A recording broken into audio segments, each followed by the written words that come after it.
Que faire quand un de vos invités décède soudainement ? Frans de Waal, c'était un primatologue, sans doute le primatologue le plus connu au monde, quelqu'un qui s'intéresse donc aux primates, un peu à nous par définition. Et l'épisode qu'on avait enregistré ensemble sur le genre est celui qui m'a le plus éclairé. C'était juste génial et j'ai pris énormément de plaisir à le réécouter plusieurs fois.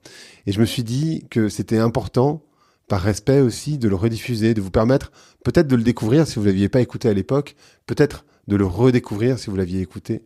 En tout cas, j'envoie plein de pensées à lui, évidemment, et sa famille. On parle beaucoup de genre. On parle de masculin, de féminin, d'homme, de femme, de mâle, de femelle. Mais en réalité, on ne sait jamais vraiment de quoi on parle.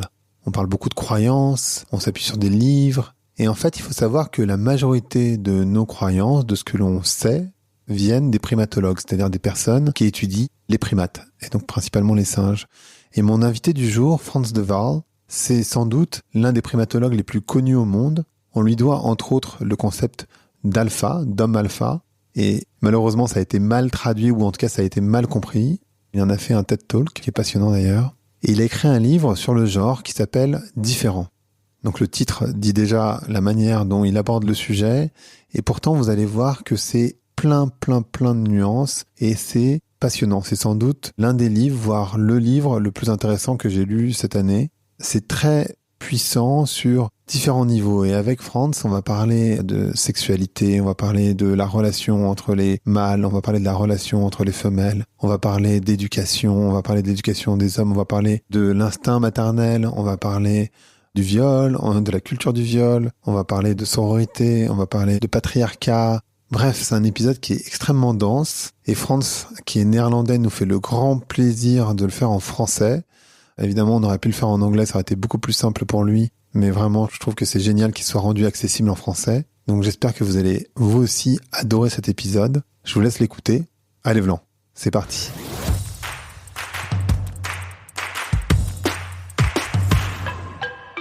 Donc bonjour à toutes et bonjour à tous. Bonjour Frans.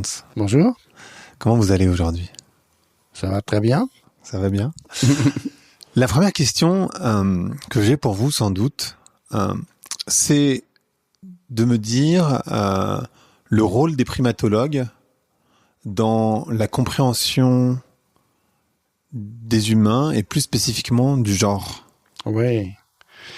Nous sommes des primates. Alors, les primatologues, en fait, les psychologues sont aussi des primatologues dans un sens. Et on peut comparer l'homme avec d'autres primates, surtout les chimpanzés et les bonobos qui sont les plus proches de nous. Il y a bien sûr une évolution de 6 millions d'années séparées que nous, on a eu et on a changé. On n'est pas exactement pareil que eux, ça c'est clair. Mais pour une discussion de genre, moi je crois que c'est intéressant de connaître le mâle, femelle et toutes les autres variabilités qui existent chez les autres primates. Moi je crois que si par exemple une différence entre mâle et femelle est universelle chez l'homme et est trouvée dans beaucoup de primates, c'est presque sûr qu'il y a un côté biologique là-dedans. Et vous parlez aussi des primatologues femmes. Quel est le rôle qu'elles ont eu dans l'évolution de la compréhension du genre ? Oui, c'est intéressant parce que quand j'étais étudiant, il y avait presque que de l'homme dans la primatologie. Et les femmes sont venues dans les années 60, 70, quand j'étais encore étudiant. Ils n'ont pas changé le travail scientifique, mais ils ont changé le sujet. Et ils étaient intéressés dans d'autres choses. Par exemple, les hommes primatologues, ils étaient surtout intéressés dans la violence, la dominance des mâles. Ils disaient que les mâles organisaient les sociétés primates et tout ça. Ils avaient quelquefois des vues très primitives, dans mon opinion, de différence entre mâles et femelles. Quand les femmes sont venues, ils étaient intéressés dans le lien entre les femelles. Ils étaient intéressés dans female choice. Ça veut dire le choix de partenaires fait par les femelles, pas par le mâle. Ils étaient intéressés dans les jeunes et comment ils étaient élevés, tout ça. ils ont changé le sujet. Et c'était positif dans le sens qu'on a une vision de société primate qui est plus complète, je trouve, maintenant qu'autrefois. Vous avez écrit « On est avec un sexe mais pas avec un genre » dans le livre. Mm-hmm. Et je voudrais savoir, du coup, pourquoi vous avez appelé votre livre « Différent ». Oui, j'ai utilisé le nom différent parce que quelquefois les gens veulent éliminer les différences de genre. Et par exemple, il y a tout un mouvement d'élever les enfants gender neutral, et qui, je trouve, c'est un peu bizarre parce que on est né avec un genre et on est né avec une identité de genre. Et je trouve que les différences entre mâle, femelle ou homme-femme sont importantes. Il ne faut pas les nier. Même si je trouve que souvent les différences qu'on propose n'existent pas. Ou les différences qu'on assume qu'existent chez les primates n'existent pas non plus, quelquefois. Alors, dans un sens, il y a moins de différences que les gens pensent. Dans un autre côté, il ne faut pas nier les différences qui existent. Donc vous diriez que on est avec un cerveau qui est genré, quelque part? Il y a une identité. Les enfants sont nés avec une identité de genre. On a toute cette discussion sur les gens transgenres. Il y a une étude récemment en États-Unis qui montre que les enfants, ils ont leur identité transgenre très jeune, 4 ans, 5 ans, quelquefois plus jeunes que ça, et ils ne changent pas d'opinion. Il y a seulement 2,5% qui, 6 ans plus tard, ont changé d'avis. Ça veut dire que la plupart, quand ils disent, quand ils sont nés comme un petit garçon, imagine, ils disent « je suis une fille hein ». Ils vont pas changer d'opinion. Même si toute la famille et l'école et tout le monde essaie de les convaincre qu'ils sont pas ce qu'ils disent qu'ils sont. Alors, ça veut dire que c'est très résistant, ça arrive très tôt. Ça veut dire que l'identité transgenre est biologique, dans mon opinion. Mais c'est aussi vrai pour les identités d'autres genres. Quand toi, tu as une identité d'homme, par exemple, tu es aussi né avec ça et ça ne change pas non plus. Alors, c'est pour ça que la biologie doit être part d'une discussion de genre. C'est vrai que comment tu te comportes comme homme et femme est très influencé par la culture, et je crois aussi chez d'autres primates, pas seulement chez nous.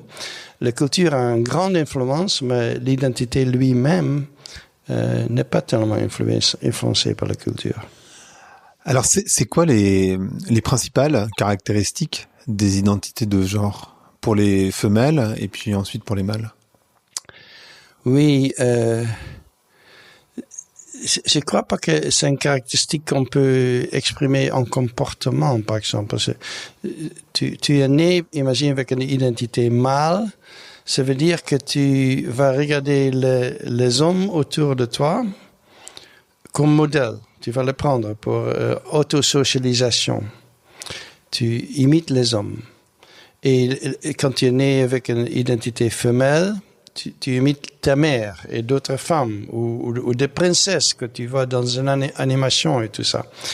Et cette autosocialisation est très importante, je crois, et on le voit aussi chez d'autres primates, je peux parler de ça, et fait que tu deviens un homme comme les hommes autour de toi et une femme comme les femmes autour de toi. Ça, c'est le côté culturel. Si tu serais dans une autre culture où les femmes se comportent différemment, tu ferais ça.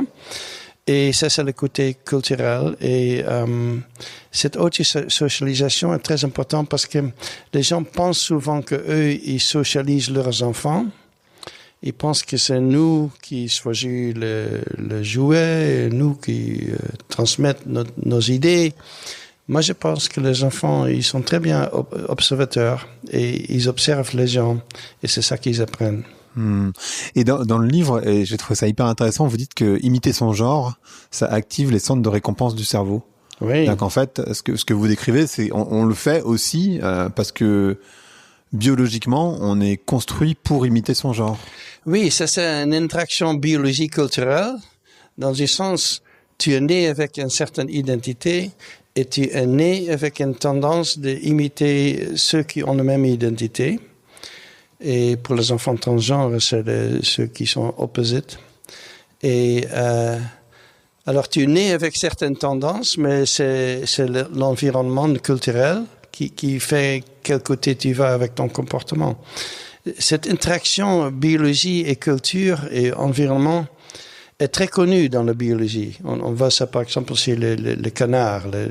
Ça s'appelle imprinting. Je ne sais pas qu'est-ce que le mot français pour ça, mais peut-être... Je ne sais pas. Oui, un jeune canard suit sa mère et s'identifie comme un canard. Mais il peut aussi suivre un homme. Et ça c'était fait par des zoologues et le petit canard suivent un homme et ils identifient comme un homme. Et ça, c'est un processus aussi. C'est la biologie qui fait qu'eux, ils ont tendance de s'imprimer sur un certain adulte. Et c'est l'environnement qui décide qu'est-ce qu'ils vont être. Et je crois aussi, pour les genres, c'est un peu pareil. On est préprogrammé avec une certaine identité et une certaine tendance de suivre certains modèles, mais ça dépend de l'environnement. Qu'est-ce qu'on va faire avec ça? Et d'ailleurs, il me semble qu'il y a un exemple que vous prenez sur les éléphants. Quand il manque un adulte mâle, ça peut créer des problèmes énormes. Vous pouvez parler de cet exemple parce que je trouve ça hyper intéressant parce qu'on retrouve ça aussi chez les humains, c'est-à-dire on sait que beaucoup d'hommes qui se retrouvent en prison, c'est souvent parce qu'ils ont manqué de leur père, leur père est absent. Oui. Mais prendre l'exemple des éléphants, je trouve ça hyper intéressant. Oui, les éléphants, malheureusement, à cause de chasse d'ivoire, il y a les plus grosses mâles qui sont tués. Et le résultat, c'est que les femelles sont là et les jeunes mâles sont là, mais pas de modèle pour les jeunes mâles.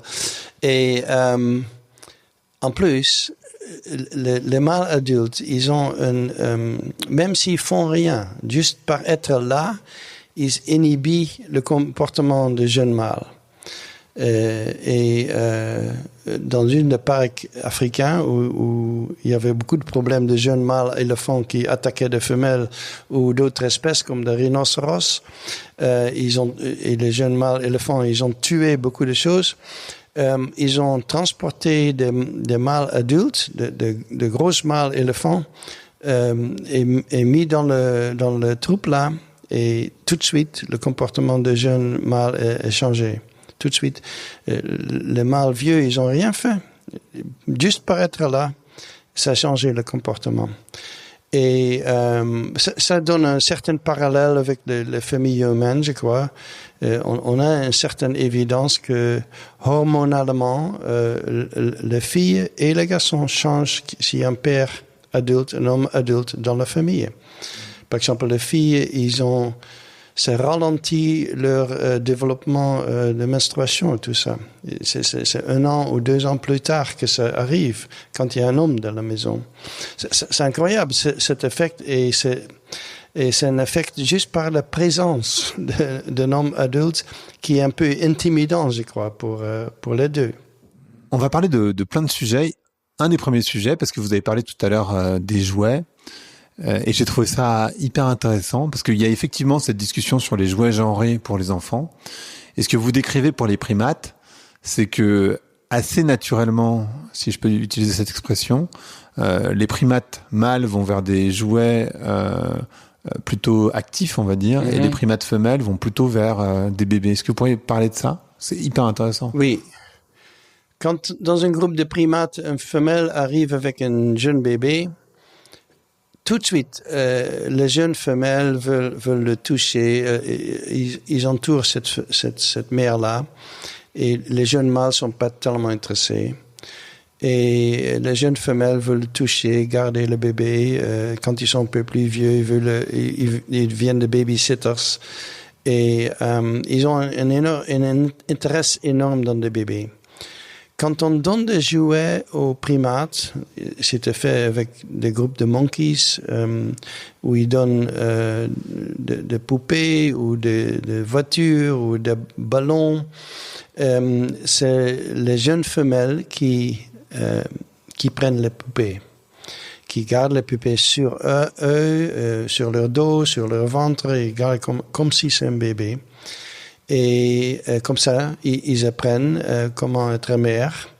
Et dans la nature, on a observé que les jeunes femelles chimpanzés, ils prennent un bout de bois ou une pierre et ils les gardent sur leur dos, sur leur ventre, et comme un bébé et comme une poupée. Et cet intérêt, on ne trouve pas tellement chez les mâles. Les mâles, plutôt, sont plus curieux. Ils veulent ouvrir une poupée pour voir qu'est-ce qu'il y a dedans. C'est ça qu'ils font. Mais ils n'ont pas une tendance de soigner une poupée comme si c'est un bébé. Et cet apprentissage de qualité de mère, c'est très important pour les jeunes femelles parce qu'ils ne sont pas nés avec la capacité de soigner un bébé. C'est très compliqué. Le travail de mère, c'est très compliqué. Et aussi, chez les gens, ça s'apprend. Il y a même des cours qu'on peut suivre pour être mère. Bien sûr. C'est important, parce que, et on parle souvent d'instinct maternel. Le seul côté instinct, c'est que je crois qu'ils sont attirés par les bébés, et tout le reste, il faut qu'ils apprennent. Et pour les mâles, là, je trouve plus dur à expliquer parce que les jeunes mâles, quand on donne des jouets, ils jouent avec des voitures ou des ballons, des choses comme ça. Aussi, c'est le primate. Et ça, je comprends pas tellement parce que qu'est-ce qu'ils ont avec des voitures? C'est pas un truc naturel pour eux. Mais on pense que c'est peut-être à faire avec leur niveau d'énergie, qui est souvent plus haut chez les jeunes mâles que chez les jeunes femelles. Ça s'est trouvé aussi chez l'homme. Quand on mesure la quantité de mouvement et de courir de filles et de garçons, les garçons courent beaucoup plus, ils ont beaucoup plus d'énergie que les filles. Et peut-être le choix de jouets pour les primates, c'est lié à ça, qu'ils veulent des objets qui bougent, peut-être, parce qu'eux, ils bougent beaucoup. C'est possible. Donc en fait, ce que vous dites, c'est que l'instinct maternel, ça n'existe pas vraiment. Il y a simplement une attirance vers les bébés, c'est ça? Oui, parce qu'il faut qu'ils apprennent comment prendre soin d'un petit. Par exemple, si tu as un groupe de gorilles ou chimpanzés et il y a une femelle qui est enceinte et c'est la première femelle dans tout le groupe, on sait que ça va pas aller bien. Les zoos, ils savent que ça va pas aller bien. Et souvent, ils amènent une femme qui va allaiter son bébé humain devant eux pour que le gorille voit comment ça se fait. Parce qu'il faut qu'ils apprennent, par exemple. Et ça c'est si important que toute l'activité des jeunes femelles avec des poupées et des bébés des autres, c'est important pour élever leurs propres enfants. Oui. Et alors, pour nuancer le propos, ce que vous dites aussi, c'est que quand il y a un bébé et qu'il n'y a que des mâles, en fait, le mâle, il prend soin du bébé malgré tout. C'est-à-dire qu'en fait, il le fait pas. C'est pas une attirance naturelle, mais néanmoins, il va s'occuper du bébé. Oui, ça se trouve remarquable. Il y a certaines observations dans la nature où, chez les chimpanzés, par exemple, mais aussi chez le bonobo, où une mère meurt et il y a un orphelin et les femelles, ils sont pas capables d'adopter. Les mères femelles, ils peuvent pas adopter un orphelin parce qu'ils ont leur propre bébé, leur propre enfant. Ils ont pas de temps pour un autre bébé. Et alors ils font pas. C'est les mâles qui le font. Et ça c'est étonnant parce que les mâles chimpanzés et les mâles bonobo, ils font généralement rien. Ils peuvent protéger un bébé, mais autrement ils font pas grand chose. Et c'est que les femelles qui font le travail d'élever les petits. Et là, on voit dans ce cas-là que, par exemple, un mâle alpha qui prend un orphelin, et pas seulement pour 2 jours, il le prend pendant 3 ans, 4 ans. Il le porte sur son dos, il le garde avec lui, il le soigne, il protège, il attend. Quand il voyage, il attend pour le petit. Et c'est incroyable qu'ils ont cette capacité qui normalement n'est pas exprimée. Et moi, je crois que les hommes humains, ils ont encore plus de cette capacité parce que nous, on a évolué de familles nucléaires, on a évolué de familles hommes, femmes, enfants. Et je suis sûr que nos hommes, ils ont encore plus cette tendance-là. Et il y a des études qui étaient faites en Israël, les études neuroscientifiques, qui ont montré qu'un homme qui est le primary caretaker, comment dire, celui qui prend soin le premier. Oui. Des enfants, ça arrive chez les couples homosexuels, ça arrive dans d'autres situations qu'un homme qui a perdu la mère ou tout ça. Si un homme fait ça, son cerveau change. Son amygdala, qui est le centre émotionnel. Amygdale, je pense. Hein? Non, amygdale peut-être? Ouais, non, peut-être, je sais plus. oui. Bon, Ouais, il devient plus grand. Il y a plus d'oxytocine dans le cerveau, qui est le hormone qui est très pour le bonding, comment dire, pour le lien social. Et ce cerveau devient plus maternel. Il y a une plasticité dans le cerveau qu'on ignore souvent, mais c'est très important. Alors, le mâle, ça c'est intéressant. Les gens disent quelquefois, le travail avec les enfants, de soigner, c'est pour les femelles, pour les femmes de faire ça, parce que c'est biologique et tout ça. C'est vrai que les gestations et les parturitions et l'allaitage, comment dire, le nursing, oui. Ça, c'est une chose dès au début, qui pour les femmes, parce que les hommes peuvent pas faire ça. Mais pour le reste, la capacité de soigner les petits est complètement présente chez le mâle. Vous avez utilisé le mot de mâle alpha. Vous en avez fait un TED Talk. J'ai appris énormément de choses sur ce qu'est un mâle alpha. J'aimerais bien qu'on en parle. Et surtout, j'ai découvert qu'il y avait aussi des femelles alpha. En fait, on parle beaucoup des mâles alpha et c'est un peu de votre faute, quelque part. Pourriez-vous nous expliquer pourquoi c'est de votre faute? Mais en fait, il y a surtout des femelles alpha. Enfin, pas surtout, mais il y a aussi des femelles alpha et surtout la compréhension qu'on a de ce qu'est un alpha est complètement à côté de la plaque. Oui, c'est dommage que le mot alpha ait eu une connotation négative presque. Un mâle alpha, c'est un mâle qui est très dominant, dictateur, qui montre à tout le monde qu'il est plus fort et tout ça. Et c'est pour ça que ça a une ton négatif, je trouve.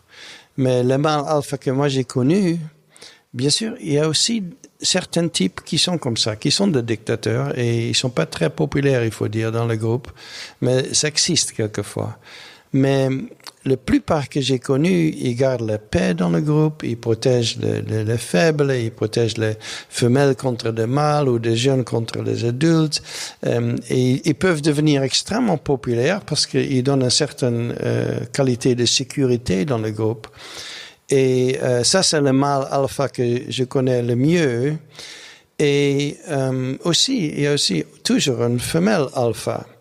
Et alpha, juste veut dire le plus haut dans la hiérarchie. C'est tout ce que ça veut dire. Alpha, c'est pas un type de personnalité. Et les femelles alpha, puisque tous les femelles primates, ils ont des hiérarchies, il y a toujours un femelle alpha. Et souvent, le femelle alpha peut être extrêmement beaucoup de pouvoir. Et c'est partiellement parce qu'il reste alpha plus longtemps que le mâle. Le mâle, il reste alpha peut-être 4 ans, 5 ans, 6 ans. Ça dépend. Et après ça, leur position est prise par un plus jeune mâle qui est plus fort. Chez les femelles, l'âge, c'est en fait positif. L'âge est bien pour eux. Et par exemple, Mama, le femelle alpha que j'ai connue dans une colonie de chimpanzés, était alpha pendant 40 ans. Et elle pouvait presque plus marcher, elle était encore femelle alpha. Et ça arriverait jamais avec des mâles, mais elle avait une influence énorme. Et dans la nature aussi, on voit des femelles alpha chez les chimpanzés qui sont importants, mais chez les bonobos, qui est aussi important pour la discussion, je trouve. Chez les bonobos, les femelles alpha sont alpha sur tout le monde parce que les femelles sont dominantes sur les mâles. Et alors, l'idée que le leadership, c'est un truc pour les mâles et pas pour les femelles, c'est pas vrai du tout. On trouve plein de leadership femelles chez les primates. Et ce que vous dites aussi, c'est la manière dont les femelles gèrent le pouvoir est très différente parce qu'en fait, c'est un pouvoir qui est partagé, c'est ça? Chez les bonobos, la femelle alpha est soutenue par d'autres femelles. Souvent un peu plus vieux que le reste, parce que l'âge est un plus pour les femelles. Et c'est pas forcément partagé. La dominance femelle n'est pas forcément plus gentille. J'ai eu des discussions récemment sur le leadership femme dans notre espèce. Et ça qui je trouvais qui manquait dans la discussion, c'est l'assertivité des femmes. Parce que on peut pas être le plus dominant sans occasionnellement attaquer ou renforcer ta position. Si moi je suis une femelle alpha et un autre par exemple humain dans une business, comment dire, une corporation. Une entreprise. Une entreprise, oui. Mm-hmm. Si moi je suis de boss et toi tu es une femme qui me critique et qui dit toujours des choses contre moi, à un certain moment il faut que je fasse quelque chose. Et cette assertivité qui est présente chez toutes les femelles alpha que je connais chez les primates, peut-être souvent ignorée chez l'homme parce que les gens veulent pas parler de ça, mais je suis sûr qu'il faut qu'ils renforcent leur position, comme les hommes font aussi. Les hommes, ils sont moins timides là-dessus, mais ils font pareil. Et alors, vous disiez que chez les bonobos, c'est des sociétés qui sont plutôt matriarcales. Mm-hmm. Et pourtant, il me semble, mais c'est vous qui allez me dire, que les bonobos, ce sont les primates les plus proches des humains. Est-ce que c'est pas une anomalie de l'histoire quelque part que chez les humains on soit dans des sociétés qui soient purement patriarcales si les primates qui nous ressemblent le plus sont dans des sociétés matriarcales? Les bonobos sont génétiquement aussi proches de nous que les chimpanzés. D'accord. C'est pas différent.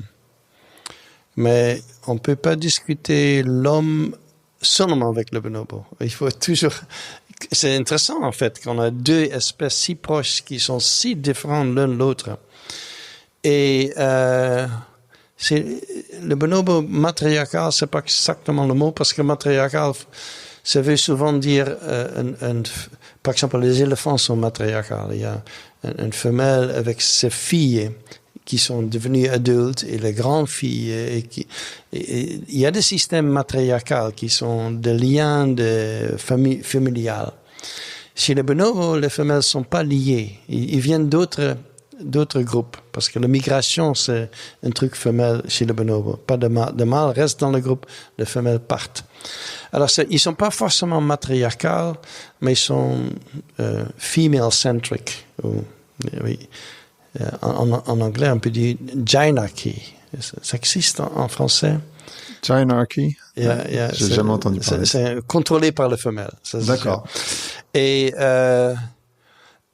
encore, c'est pas forcément plus gentil comme système, parce que les femelles alpha, elle renforce sa position. Elle mord quelquefois d'autres femelles, et aussi des mâles, mais d'autres femelles pour renforcer sa position. Alors, la hiérarchie est toujours un système un peu un mélange de pacifique, parce que la hiérarchie réduit les agressions par faire ça predictable, qui est dominant sur qui. Mais il est renforcé et quelquefois violentement. Oui. Et d'ailleurs, vous commencez le livre, et je voulais savoir pourquoi, par la violence des femelles et la violence des femmes. Vous dites, en fait, on n'en parle pas assez, mais les femelles aussi sont violentes. Oui, quand ils protègent leurs petits. Pour les mâles, le moment le plus violent, c'est quand ils ont de compétition avec d'autres mâles. Et c'est là ils peuvent devenir très violents parce qu'ils sont extrêmement motivés d'avoir une autre position dans la hiérarchie. Les femelles, le moment le plus violent qu'on voit, c'est quand leur petit est attaqué. C'est vrai pour presque toutes les mammifères. On connaissait très bien de ours, de lions, de toutes sortes d'animaux, des éléphants. Par exemple, quand les gens qui chassaient autrefois des éléphants dans la forêt de Thaïlande et India, ils avaient très peur d'isoler un petit éléphant parce que c'est là le moment le plus dangereux pour eux. C'est plus dangereux que d'isoler un jeune éléphant et être attaqué par la mère qu'être attaqué par un éléphant mâle. Ils avaient très peur de cette situation-là. Oui, c'est très, ils sont très protecteurs, et je crois que chez l'homme aussi. Et ça, c'est une situation qui peut donner de la violence femelle, oui. Vous parlez aussi de sororité, un peu. Ça existe chez les bonobos, donc cette sororité. Est-ce que ça existe aussi chez les chimpanzés? Parce que chez les humains, la sororité, elle existe, mais pas tant que ça, finalement. Étonnamment. Oui, chez les chimpanzés, on le trouve quand ils ont une situation où les femelles sont ensemble. En captivité, par exemple. Moi, j'ai travaillé beaucoup avec des colonies captives des chimpanzés. Les femelles se mettent ensemble pour se défendre entre eux, contre le mâle. Les femelles ne sont pas extrêmement coopératives, je trouve, mais dès qu'il y a un mâle qui fait un harcèlement, comment dire, harcèlement.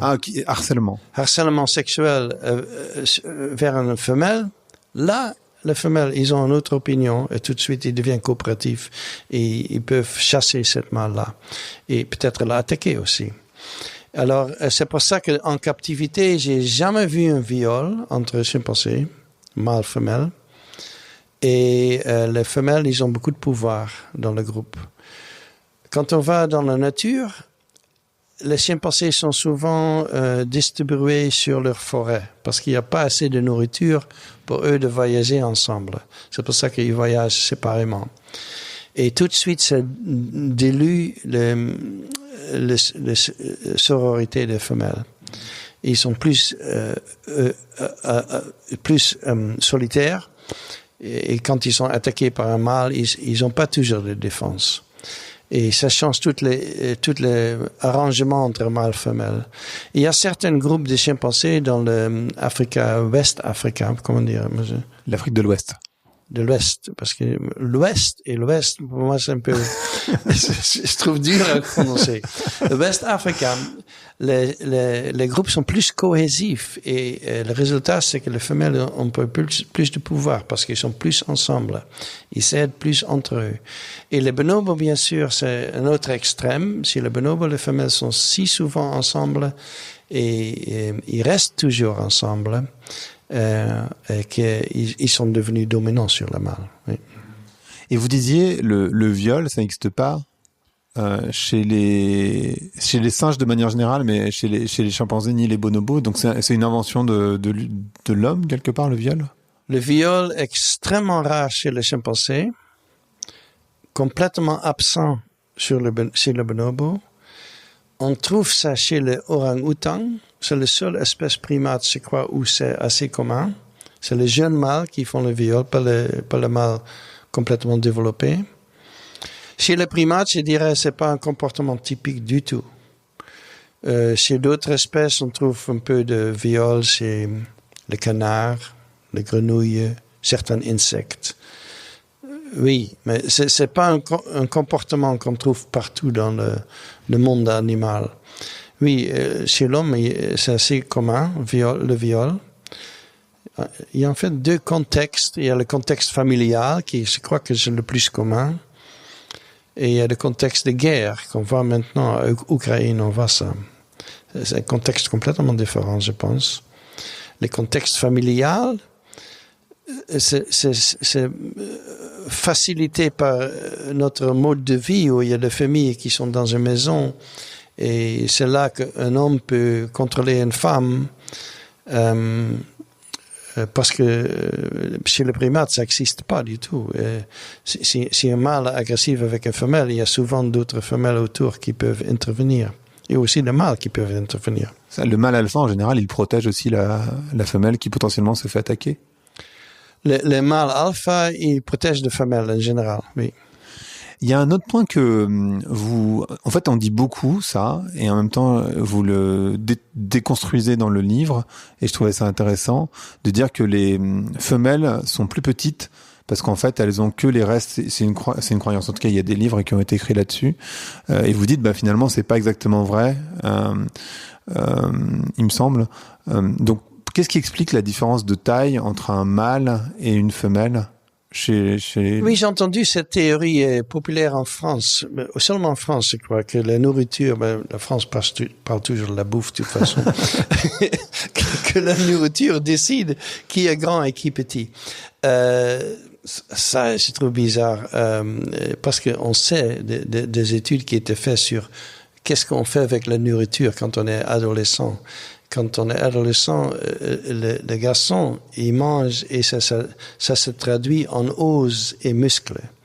Et la femelle, la fille, il mange et ça se traduit souvent, vous savez, in fat deposits. Qu'est-ce que c'est dit? C'est un dépôt de gras. Oui. Parce qu'il y a une distribution différemment.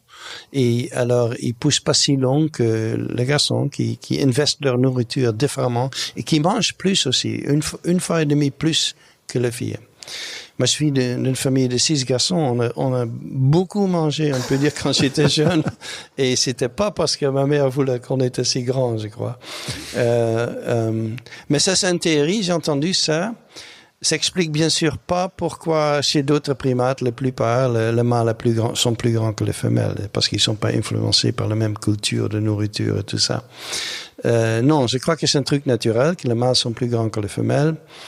Et les études qui étaient faites là-dessus, qui ont regardé toute la mammifère, je crois, pas seulement les primates, et ils disent que la grandeur de mâles stimulé par la compétition entre mâles. Alors, dès qu'il y a plus de compétition mâle-mâle, le mâle devient plus grand. Alors, par exemple, le gorille, le mâle est 2 fois plus grand que la femelle.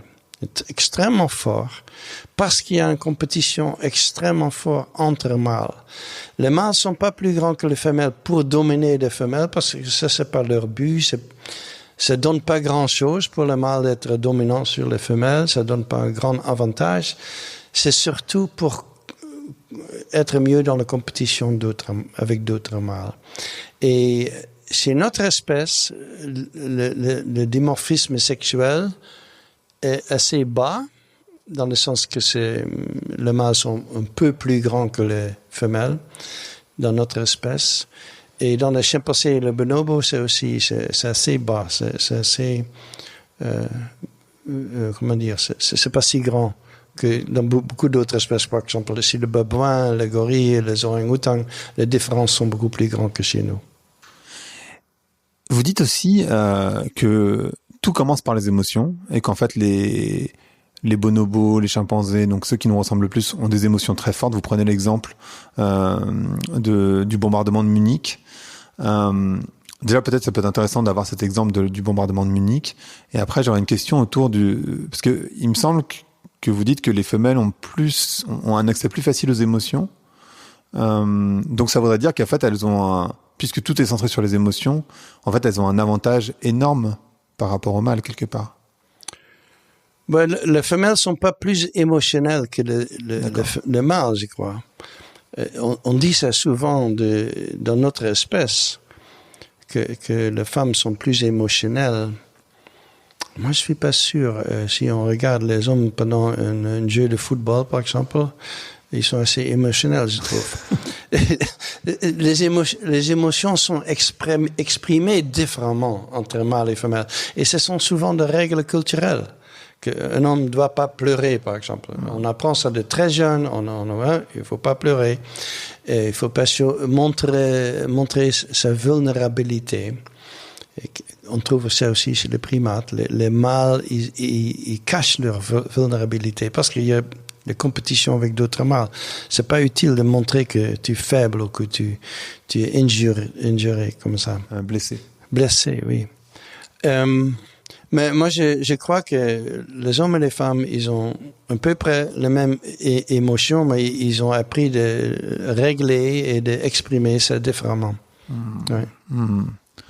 Et vous pourriez donner l'exemple de ce qui s'est passé à Munich pendant le bombardement et de...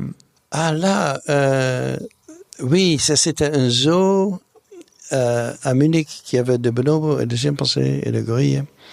Et la ville était bombée pendant la guerre mondiale, à la fin de la guerre mondiale. Et ça faisait tellement de bruit que le chimpanzé et la gorille, ils ont survécu, mais le bonobo était mort du bruit. De heart attack sans doute. Je sais pas qu'est-ce qu'ils ont. Oui, oui. C'est pas comment, mais ils sont plus sensibles. Oui, ils étaient plus affectés par ça. Donc il y a vraiment cette idée que les émotions, c'est pas juste quelque chose neutre. Ça peut créer des choses dramatiques comme des crises cardiaques en l'occurrence. Aussi oui, chez les. Oui. Les émotions sont toujours en interaction avec la cognition. Les gens pensent qu'on peut séparer les deux, la rationalité et les émotions. Et bien sûr, les hommes, en philosophie occidentale, ils ont souvent fait comme si notre esprit est indépendant de notre corps. Ils ont fait comme si l'esprit était quelque chose de séparé de notre biologie et notre corps. Et c'est pour ça qu'ils méprisaient les animaux qu'ils trouvent bêtes, les femmes qu'ils trouvent trop émotionnelles. Ils avaient cette illusion que leur esprit était indépendant de tout ça. Et c'est pour ça aussi qu'on trouve... il y a des hommes qui veulent, cryo-freeze, qui veulent... dites la phrase, même en anglais. Freezing their brains. Freezing the brain, like. Yeah. Quand tu es mort, on enlève ton cerveau. Ah oui. On le met dans un freezer. Ok. Je comprends. Et ils pensent que plus tard on peut revivre cette. Leur esprit revient après. Bien sûr. Ils pensent que c'est possible. Hein. Moi, je pense pas que c'est possible. Hein. Mais ils pensent que leur esprit est si important et si indépendant du corps qu'on peut le préserver après leur mort. C'est seulement 99% de ce cas-là. 90%. Oui. 99 même. Oui, qui fait ça sont des hommes. C'est pas des femmes qui font ça. Oui, cette illusion est présente dans la philosophie occidentale que l'esprit, c'est cartésien en fait, l'esprit est indépendant du corps. Et c'est un truc très masculin, je crois. Et c'est lié au fait que aussi les hommes, ils ont pas de cycle hormonal. Alors c'est facile de penser que ton corps n'est pas très important. Ils tombent pas enceintes. Et tout ça fait que les hommes sont plus orientés vers leur esprit et évitent leur corps, souvent. Oui. Vous avez un chapitre entier sur le fait que on a exagéré le patriarcat chez les primates. Ah oui. Pourquoi vous dites ça et qu'est-ce que vous voulez dire par là en fait? Pourquoi vous dites on a exagéré le patriarcat? Ça a commencé avec une étude qui a été faite il y a 100 ans dans le zoo de Londres.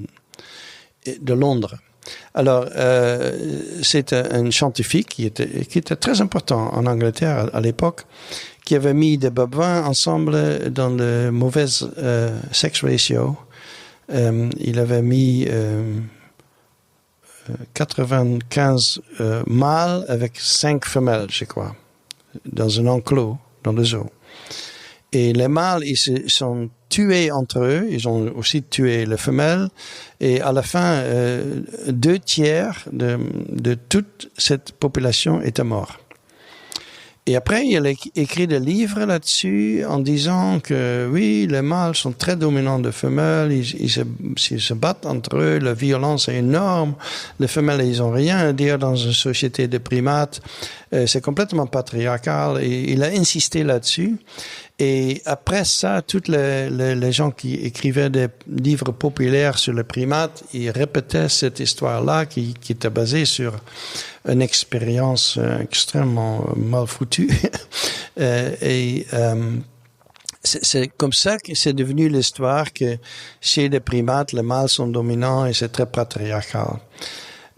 Après ça, on a vu que même pour les babouins sont assez loin de nous. Et ils ont un dimorphisme sexuel très important. Que même chez les babouins, ça marche pas comme ça. On sait ça des études dans la nature. Mais certainement, notre plus proche de bonobos et les chimpanzés sont très différents de ça. Alors, cette idée de société patriarcale, dans la plupart des primates, les femelles, c'est le cœur de société, c'est femelle. C'est un peu comme chez les lions. Si on regarde les lions superficiellement, bien sûr, on est impressionné par le grand mâle et on pense que c'est eux qui font le cœur de société. Mais on sait que chez les lions, c'est les femelles qui chassent, c'est une société femelle, et les mâles viennent et après quelques années, ils sont remplacés par d'autres mâles. Oui, c'est une illusion basée sur la taille, peut-être aussi des mâles. Et chez les bonobos, les chimpanzés, c'est pas du tout pareil. Oui. J'aimerais qu'on parle de sexualité. Il y a énormément de choses à dire.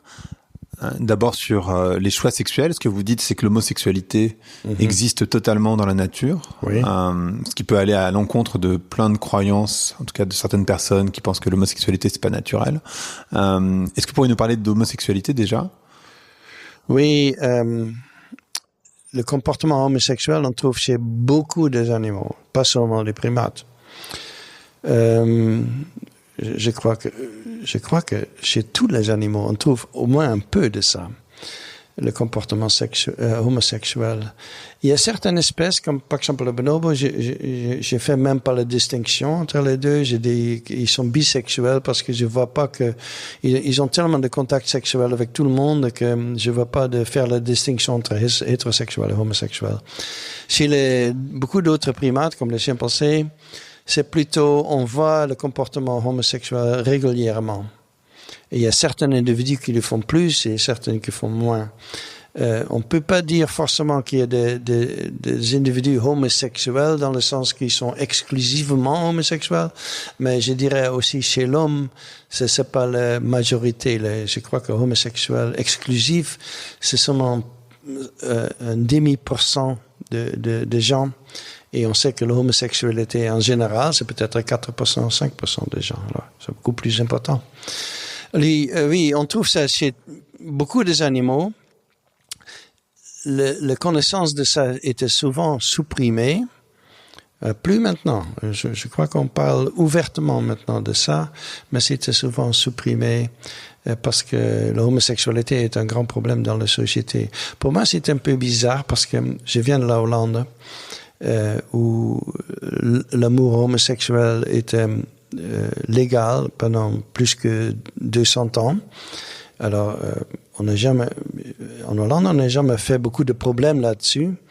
Mais quand j'arrivais en États-Unis, pour immigrer aux États-Unis, il fallait que je signe un papier qui dit que je suis pas un communiste et que je suis pas homosexuel.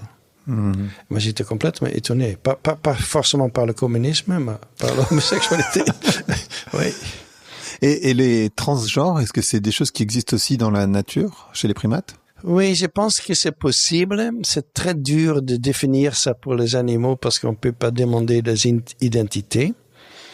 J'ai décrit dans mon livre une femelle chimpanzé qui se comportait comme un mâle.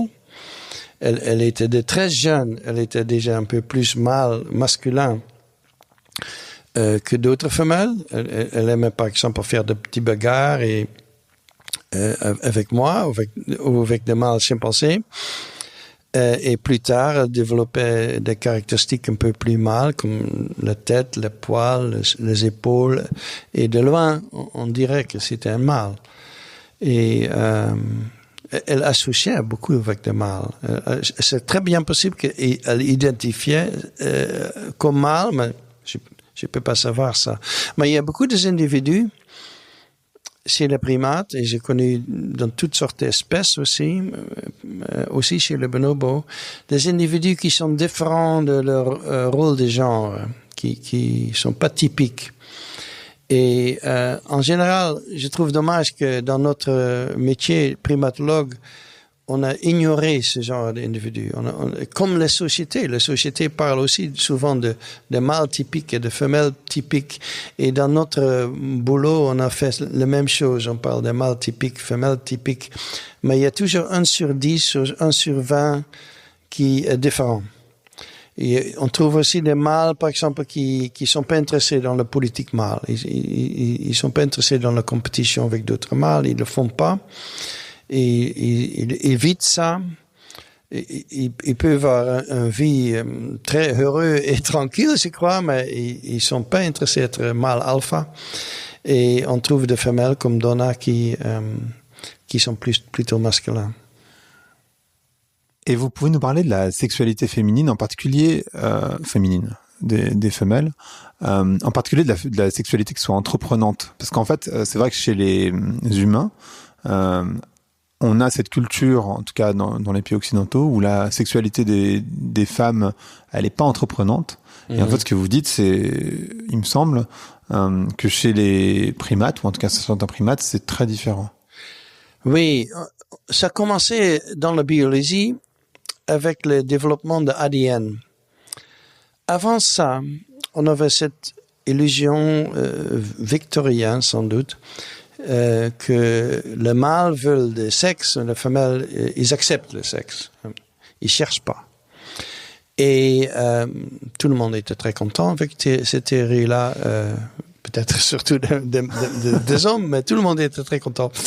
Jusqu'au moment qu'on commence à tester les œufs de petits oiseaux. Les oiseaux qui sont monogames et qui ont des œufs, on teste l'ADN et on trouve que pas tous les œufs étaient fertilisés par le mâle du père et du couple, c'est ça. Et on a trouvé ça dans beaucoup des espèces. Au début, les réactions des biologistes étaient « peut-être les femelles sont violées par d'autres mâles qui viennent visiter ». Mais maintenant, on sait par les études que les femelles sont très entrepreneurs. Ils quittent leur territoire pour rencontrer d'autres mâles. Et ils reviennent. Et peut-être c'est après coup, on a des théories, bien sûr, pourquoi ils font ça. C'est peut-être très avantageux pour eux d'avoir dans leurs 5 œufs quelques-unes qui viennent d'un autre mâle, qui sont fertilisées par un autre mâle. C'est peut-être avantageux. Et alors, c'est commencé avec les oiseaux, maintenant avec les primates. On a la même histoire. Quand on regarde un groupe de singes, n'importe lequel, on voit surtout des copulations par le mâle alpha. Et bien sûr, autrefois, on a dit, ça veut dire que la plupart des bébés est fait par cette mâle-là. Et c'est pour ça qu'il est dominant, parce qu'il est mieux, et il copule plus que les autres. Mais quand on a commencé à tester la paternité des petits, on a trouvé que oui, le mâle alpha, il a plus de bébés que des autres, mais il n'est pas le seul. Il y a plein d'autres mâles qui reproduisent dans un groupe. Ça veut dire que leurs copulations sont pas visibles. Ils sont faits la nuit ou derrière des bruches. Ils sont pas visibles à nous. Et là aussi, on a découvert que les femelles sont très entrepreneurs. Ils arrangent des copulations avec d'autres mâles. C'est pas tous qui préfèrent le mâle alpha. Ils peuvent préférer d'autres mâles. Et alors maintenant, on a, et aussi pour l'homme, je dirais, notre espèce, il y a toutes sortes d'études maintenant qui montrent que la sexualité féminine est assez entreprenante. Et on n'a plus tellement cette vue-là, au moins pas chez les gens qui connaissent cette littérature, parce que dans les sociétés en général, je crois encore que les gens croient que les hommes veulent le sexe plus que les femmes. Oui, ils croient encore tout ça, je crois. Même si, pour les affaires, entre hommes et femmes, il y a toujours deux parties. Et c'est pas seulement les hommes. Il y a toujours et c'est coopératif. Alors, je sais pas pourquoi les gens continuent à croire ça, mais ils croient ça, oui. Et alors, comment les femelles font leur choix? Qu'est-ce qui fait qu'elles choisissent? Puisqu'elles sont entreprenantes, donc c'est elles qui choisissent. Oui. Comment elles font leur choix? Oui, c'est souvent, dans les études ADN, on a trouvé que c'est souvent des mâles, ils préfèrent des mâles un peu plus jeunes que l'alpha, qui est souvent un peu plus vieux. Les mâles qui ont, comment dire, un potentiel, qui peuvent devenir plus haut dans la hiérarchie. Alors, c'est en anglais, on dit rising males. Comment dire ça? Les mâles en croissance, avec du potentiel. Oui. C'est ça qu'ils cherchent. En toi. Donc, du coup, avec de la force, une certaine taille aussi. Oui, une certaine énergie et ambition et tout ça, oui. Est-ce qu'on peut dire que, en fait, je trouvais ça intéressant, en particulier sur la sexualité, que l'homme, il va être un loup pour l'homme, c'est-à-dire qu'en fait, il va aller forcément chasser les autres que vous disiez tout à l'heure. Hein, c'est-à-dire que il y a vraiment cette compétition entre mâles, qui est pas une compétition pour les femelles. Finalement, c'est vraiment une compétition juste entre mâles. Ou est-ce que, à l'inverse, les primates, ils sont plutôt coopératifs? Moi, je crois que la plupart des animaux extrêmement coopératifs, on oublie ça souvent parce que le darwinisme traditionnel parle de struggle for life et parle de compétition.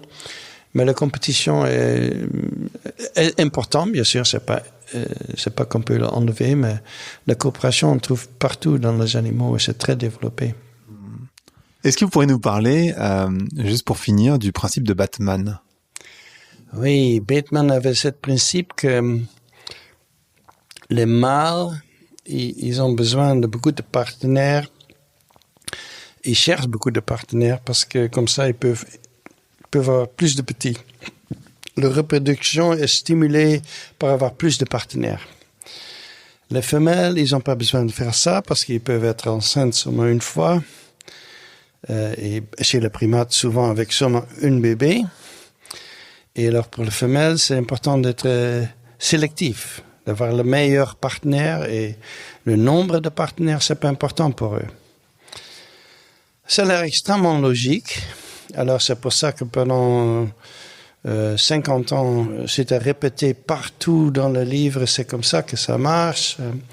Le mâle cherche beaucoup de partenaires, la femelle cherche le meilleur partenaire.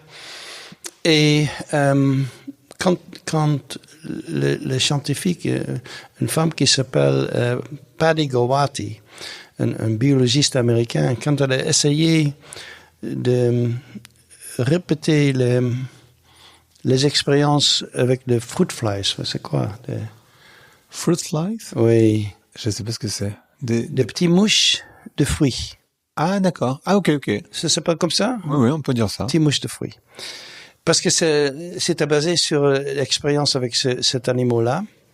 Quand elle a essayé de faire la même expérience avec les mêmes espèces, elle n'a pas trouvé le même résultat. Et alors, elle est devenue sceptique.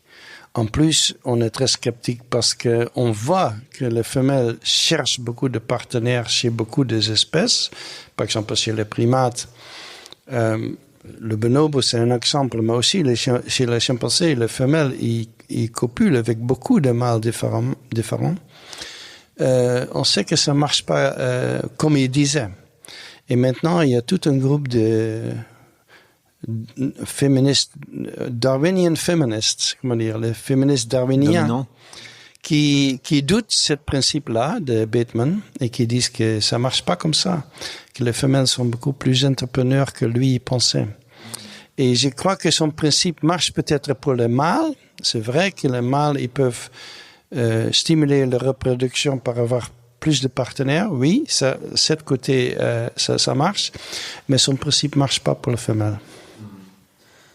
Merci beaucoup, c'était hyper intéressant. Ce podcast s'appelle Vlan. Donc, je voudrais savoir à quoi vous voulez ouvrir et où claquer la porte. Claquer la porte. Ouvrir. Claquer la porte. Contre quelque chose. Ça peut être contre quelque chose, oui. Oui, moi je trouve que je peux claquer la porte contre la discussion est souvent sur l'inégalité des genres. Souvent, on dit que le genre doit disparaître, on doit diminuer les genres, enlever les genres, être gendre neutral, des choses comme ça. Moi, je pense qu'il faut claquer les portes sur cette discussion-là. Je trouve pas grave si les gens veulent diminuer les différences de genre. Moi, je pense qu'on est en train de faire ça, en fait, parce qu'on donne maintenant la même éducation aux garçons et filles. Et on est en train de faire ce genre de choses. Mais il faut... notre attention doit être sur l'inégalité. Ça, c'est la porte que je peux offrir. Dans le sens que c'est plutôt ce sujet-là qui doit discuter. Les genres sont différents, peut-être pas si différents ou définis dans la façon qu'on veut, mais les genres vont rester toujours là, je pense. Mais c'est l'inégalité qui est le problème. Et que c'est là qu'il faut travailler dessus. Parfait. Merci beaucoup, Franz. Ouais. Merci d'avoir écouté Vlan. Si vous avez aimé l'émission, n'hésitez pas à mettre des étoiles sur vos plateformes de podcast préférées. Vous pouvez aussi partager l'épisode sur vos réseaux sociaux, Instagram Stories, Facebook, LinkedIn, où vous voulez. Je suis Grégory Pouy. Vous pouvez me retrouver sur l'intégralité des plateformes sous le nom Greg from Paris. Si vous avez des idées pour des invités, si vous avez des commentaires, n'hésitez surtout pas à m'envoyer un message. Allez, merci et à bientôt.